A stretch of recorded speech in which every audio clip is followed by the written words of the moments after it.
Hello students, आज हम psychology का सेकंड पार्ट कंटिन्यू करेंगे। कल हमने देखा था साइकोलॉजी की बेस क्या है और उससे रिलेटेड कुछ कॉन्सेप्ट स्टडी किए थे। आज हम उसी के कंटिन्यूएशन में नेक्स्ट टॉपिक स्टडी करेंगे। So let's start. आज का अपना पहला टॉपिक है क्रॉनबेक्स 7 एलिमेंट्स ऑफ लर्निंग। यानी क्रॉनबेक के अकॉर्डिंगली लर्निंग के लिए 7 एलिमेंट्स रिस्पॉन्सिबल होते हैं। आइए उनके नाम देखते हैं। सबसे पहला है सिचुएशन या स्थिति, सेकंड है personal characteristics, third is goal, fourth है इंटरप्रिटेशन, फिफ्थ है एक्शन, सिक्स्थ है कंसिक्वेंसेस और सेवेंथ है रिएक्शन टू थ्वाटिंग। यानी हमारे सामने जिस तरह की सिचुएशंस आती हैं वो हमारी लर्निंग को इफ़ेक्ट करती हैं। अकॉर्डिंग टू क्रॉनबेक आपको ये 7 पॉइंट्स लर्न करने पड़ेंगे जो एलिमेंट्स ऑफ लर्निंग कहलाते हैं। ध्यान रखिए ये लर्निंग के एलिमेंट्स हैं क्रॉनबेक के अकॉर्डिंगली। फर्स्ट है सिचुएशन, यानी आप किस सिचुएशन में हैं, आपके सामने क्या परिस्थितियां हैं, उनके हिसाब से आप लर्निंग को इफ़ेक्ट करते हैं। सेकंड है पर्सनल कैरेक्टरिस्टिक्स, यानी कोई भी सिचुएशन हो तो उसको आप अपनी पर्सनल कैरेक्टरिस्टिक्स के अकॉर्डिंगली ही ऑब्जर्व करते हो। जो ऑप्टिमिस्टिक होता है वो हर जगह पॉजिटिव सोचेगा और कुछ नेगेटिव कैरेक्टरिस्टिक्स अगर आपके अंदर हैं तो आप उस चीज़ में नेगेटिविटी ढूंढेंगे। तो आपके पर्सनल कैरेक्टरिस्टिक्स भी लर्निंग को इफ़ेक्ट करते हैं। थर्ड एंड फोर्थ हैं गोल और इंटरप्रिटेशन। आपकी लाइफ में आपके क्या गोल्स हैं और आप उनको किस तरीके से समझते हैं वो भी आपकी लर्निंग के ऊपर इफ़ेक्ट डालते हैं। फिफ्थ एंड सिक्स रिलेटेड हैं एक्शन एंड कंसिक्वेंसेस, यानी आपकी लाइफ में क्या क्या एक्शंस होते हैं लर्निंग के लिए, वो एक्शंस रिस्पॉन्सिबल हैं और उन एक्शंस की क्या कंसिक्वेंस होती हैं वो भी आपकी लर्निंग को इफ़ेक्ट करती हैं। और सेवेंथ है रिएक्शन टू थ्वाटिंग, यानी जब कोई विरोध होता है तो विरोध पर क्या रिएक्शन निकल कर आता है ये भी आपकी लर्निंग को इफ़ेक्ट करता है। तो क्रॉनबेक की 7 एलिमेंट्स ऑफ लर्निंग है situation, personal characteristics, goal, interpretation, action, consequences and reaction to thwarting. तो ये हैं क्रॉनबेक की 7 एलिमेंट्स ऑफ लर्निंग। आज का नेक्स्ट टॉपिक है McDonald's concept of teaching.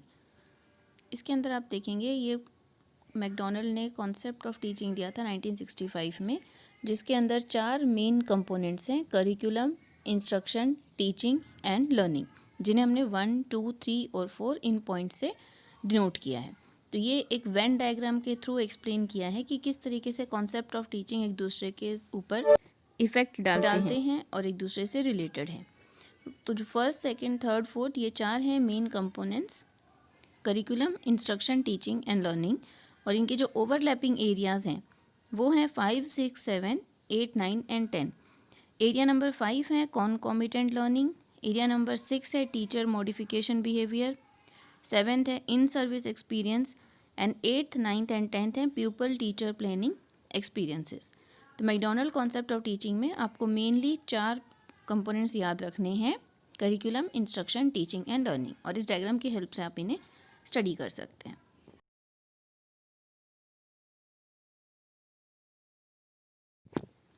Next topic है अपना लेवल्स ऑफ टीचिंग लर्निंग। तो जब भी टीचिंग लर्निंग होती है तो वो 3 लेवल पर होती है। फर्स्ट है मेमोरी लेवल, सेकंड है अंडरस्टैंडिंग लेवल और थर्ड है रिफ्लेक्टिव लेवल।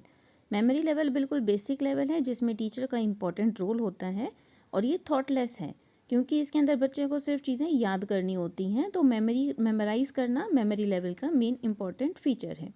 सेकेंड लेवल है अंडरस्टैंडिंग लेवल। जब किसी चीज़ की मेमोरी बन जाती है तो उसके बाद आपको उसे अंडरस्टैंड करना पड़ता है, उसे समझना पड़ता है, जहाँ पे टीचर का रोल मेमोरी लेवल के कंपैरेटिवली कम हो जाता है और स्टूडेंट का रोल बढ़ जाता है। यहाँ पे आप रूल्स को आइडेंटिफाई करते हैं, उन्हें समझते हैं और उन्हें यूज़ करते हैं। इसमें साइकोलॉजिकल मोटिवेशन की कमी होती है और ज़्यादा एम्फोसिस होता है कंटेंट मास्टरी के ऊपर, यानी जो कंटेंट आपने पढ़ा है उसे आप अच्छे से समझ सकें। जैसे मैथ्स में कोई फॉर्मूला आप याद करते हो तो वह मेमोरी लेवल पर याद किया जाता है। आप उस फॉर्मूले को यूज़ करते हो किसी प्रॉब्लम को सॉल्व करने के लिए मैथमेटिक्स की, तो वो अंडरस्टैंडिंग लेवल का है कि इस कॉन्सेप्ट में आप ये प्रॉब्लम सॉल्व करने के लिए ये फॉर्मूला लगा सकते हैं। हाईएस्ट लेवल आता है रिफ्लेक्टिव लेवल, जो होता है प्रॉब्लम ओरिएंटेड। तो जो भी चीज़ें आपने मेमोरी लेवल पर याद की हैं, अंडरस्टैंडिंग लेवल पर समझी हैं, उन्हें आप रिफ्लेक्टिव लेवल पर यूज़ करते हो। तो ये 3 लेवल्स ऑफ टीचिंग लर्निंग है, memory level, understanding level and reflective level. तो highest level of teaching learning में रिफ्लेक्टिव लेवल आ जाएगा। इन 3 लेवल्स को hierarchical order of levels of teaching भी कहते हैं। तो जैसे आपको डायग्राम में दिख रहा है, रिफ्लेक्टिव लेवल हाईएस्ट लेवल पर है, बीच में reflective level most thoughtful level है, फिर अंडरस्टैंडिंग लेवल है जो थॉटफुल है, और मेमोरी लेवल लीस्ट थॉटफुल है। तो मेमोरी लेवल तक रीच करना बहुत आसान है, और रिफ्लेक्टिव लेवल तक पहुँचते पहुँचते आपकी कैपेसिटीज़ बहुत ज़्यादा डेवलप हो जाती हैं, तो वहाँ तक पहुँचना काफ़ी मुश्किल है। इस वीडियो को लास्ट हम कंप्लीट करते हैं एक मेमोरी लेवल क्वेश्चन से कि क्रोमोसोम्स को क्या कहा जाता है। क्रोमोसोम्स को वंश सूत्र कहते हैं। इसमें 23 पेयर्स होते हैं, और जीन्स जो होती हैं वो वंशाक्रम या हेरिडिटरी के लिए रिस्पॉन्सिबल होती हैं। तो ये 2 पॉइंट्स आप याद रखिए कि क्रोमोसोम्स को वंश सूत्र कहते हैं, 23 पेयर्स होते हैं, और जीन्स हेरिडिटी या वंशाक्रम के लिए रिस्पॉन्सिबल।